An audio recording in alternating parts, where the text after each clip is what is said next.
네, 한병도 원내대표의 재선을 축하드리고요. 저희 한씨 남매가 이재명 정부의 성공을 위해서 더 가열차게 일하겠다는 말씀드리겠습니다. 내일 8일은 어버이날입니다. 어버이의 사랑과 헌신이 있었기에 오늘날 우리가 있다는 것을 다시 한번 새기며 감사드립니다. 잠시 후 10시부터 어르신 그리고 중장년을 위한 우리 당의 공약 발표가 있습니다. 많은 관심을 부탁드립니다. 당정은 민생 안정에 총력을 다하겠습니다. 4월 소비자 물가가 지난해 동월 대비 2.6% 오르며 중동 전쟁의 여파가 본격화되는 상황에서 정부의 정책 효과가 뚜렷하게 나타나고 있습니다. 중동 전쟁 발발 직후 빠르게 시행한 석유 최고가 제도와 유류세 인하 정책은 물가 상승률을 1.2%포인트 낮추는 방파제 역할을 했습니다. 국민의 먹거리 부담을 완화시키기 위한 농축수산물 할인 행사도 확대 추진합니다. 5, 6월 동안 대규모의 농축산물 할인 지원을 추진하고 할인 품목도 확대합니다. 라면, 빵, 과자 등 가공식품 4천여 개도 최대 58%까지 할인하고 오는 24일까지 주요 수산물도 최대 50% 할인 판매하게 됩니다. 민생 지원을 위한 입법에도 박차를 가하겠습니다. 현재 본회의에 계류 중인 여객자동차 운수사업법, 화물자동차 운수사업법 등 고유가 부담을 완화시킬 유가보조금 관련 법안들을 조속히 통과시키겠습니다. 중동 전쟁의 불확실성이 해소되지 않고 있는 만큼 정부와 여당은 중동 전쟁 위기가 국민에게 미치는 영향이 최소화되도록 가용한 모든 수단을 동원해 지원하겠습니다. 청주에서 임신 29주 산모가 출혈과 태아 심박수 저하로 긴급 전원이 필요했지만 충청권의 상급병원 어디에서도 수용되지 못해 태아가 사망하는 일이 발생했습니다. 응급실 뺑뺑이 문제는 분만, 소아, 응급 등 필수 의료 체계가 지역에서 정상적으로 작동하지 못하고 있다는 구조적 경고입니다. 권역별 또 지역별 모자 의료 센터가 지정되어 있습니다만 현장에서는 산과 전문의의 부족, 신생아 중환자실 포화, 신생아 세부 전문의 부족 등으로 실제 시스템이 제대로 작동되지 못하는 실정입니다. 중요한 것은 지정 병원의 숫자가 아니라 지역 안에서 필수 의료가 실제로 작동될 수 있는 시스템입니다. 지역 단위의 필수 의료 진료 협력 체계가 핵심인 것입니다. 지역 내 진료권 단위로 의료기관 간의 필수 의료 협력 네트워크를 구축하고 특히 소아, 분만, 응급 분야는 지역 단위의 공동 당직과 협진 체제가 이루어지는 지역 책임 당직제로 전환해야 합니다. 119 구급 상황실, 광역 응급 의료 상황실은 지역 합의에 기반한 지역 이송 책임 시스템을 구축해야 합니다. 광주 전남 응급 환자 이송 체계 혁신 시범 사업이 성과를 내는 이유도 여기에 있습니다. 특정 병원에만 의존하는 것이 아니라 지역의 네트워크 안에서 역할과 책임을 분담하고 있기 때문입니다.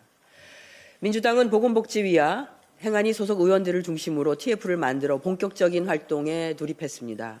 당정이 긴밀히 협력하면서 분만, 소아, 응급 등 필수 의료 체계 개선을 위한 현실적 해결 방안을 조속히 마련하겠습니다. 어디에 살든 산모와 아이의 생명을 지킬 수 있는 대한민국을 만들도록 최선을 다하겠다는 말씀 드립니다. 어제 코스피가 7,300을 넘었습니다. 오늘은 더 오르고 있는데요. 코리아 디스카운트를 넘어서 코리아 프리미엄을 향한 이재명 정부의 노력은 계속될 것입니다. 그간 수많은 국민이 작전주와 테마주에 눈물을 흘렸습니다.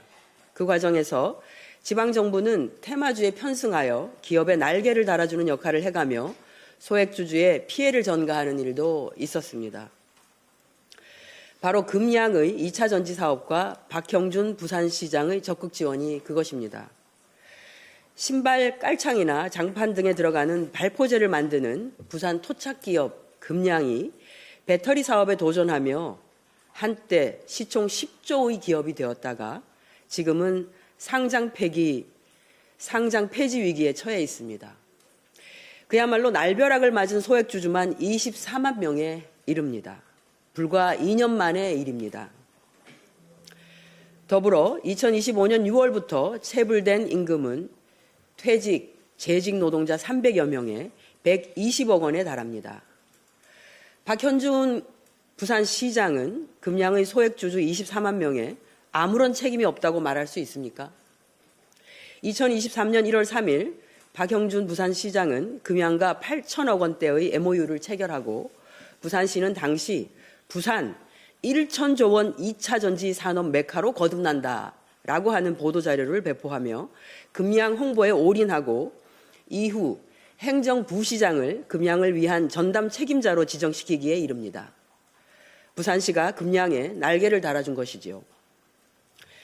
당연히 부산시와의 공식 협약은 주가 상승의 정당성을 부여하며 투자자 유입을 가속화했습니다. 불과 5천 원 선이었던 주가는 2023년 7월 26일 역대 최고가인 19만 4천 원까지 올랐고 이러한 거품의 절정기인 2023년 9월 부산시는 금양과 부산 기장군 금양공장 부지에 대한 기공식을 공동 주최합니다. 부산시는 기장군에 있는 대우 일반 산단 5만 평을 먼저 금양에 제안하고 부지 제공 과정에서 산단 개발 시행사가 제시한 평당 단가인 170만 원대를 조성 원가 수준인 100만 원대로 낮춰주었고 산단의 부지 모양까지 재정비하며 금양 맞춤형으로 공급해 줍니다.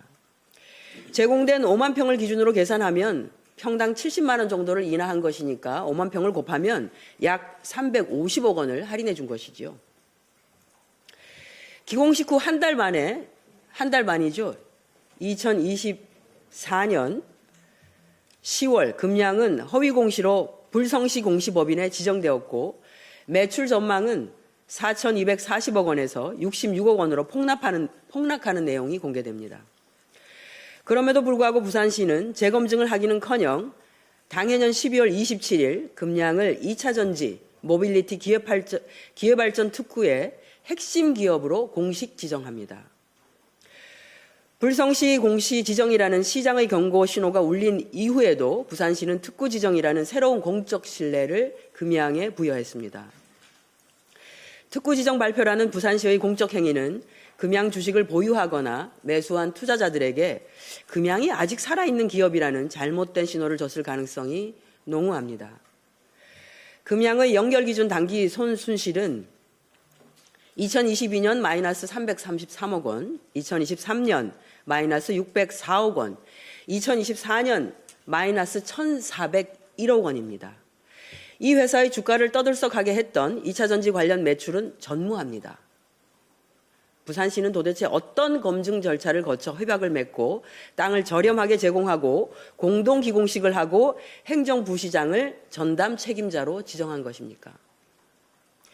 이러한 상황에서 금양의 최대 주주인 류광지 회장이 직간접적으로 지분 100%를 보유한 개인 회사들은 금양 주가가 오르자 주식을 매각하면서 약 40배의 차익을 거두었습니다.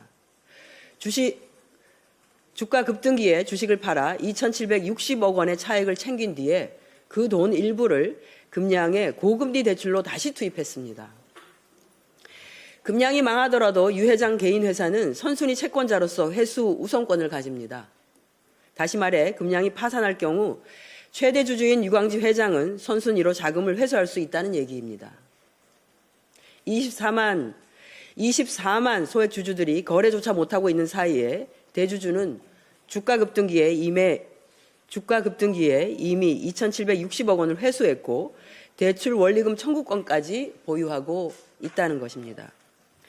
이 1년의 과정에서 박형준 부산시장은 첫째, 검증 없이 일방적으로 금양의 신뢰도를 공적으로 보증, 소액주주들에게 거품 보증자로서의 역할을 하였고, 둘째, 허위공시, 재무악화 신호가 나온 이후에도 기회발전 특구 지정 등 공적 지원을 지속해서 시장의 경보 기능을 무력화했으며, 셋째, 거래가 정지된 이후에는 실질적인 구제책 없이 전담 책임관인 행정부시장의 입을 빌어서 지원하겠다는 발언을 반복해서 주주들의 손절 판단을 늦추었습니다. 다시 한번 묻습니다. 박형준 부산시장 후보는 금양의 소액주주 피해자 24만 명에 대해 아무런 책임이 없다고 말할 수 있습니까? 이상입니다.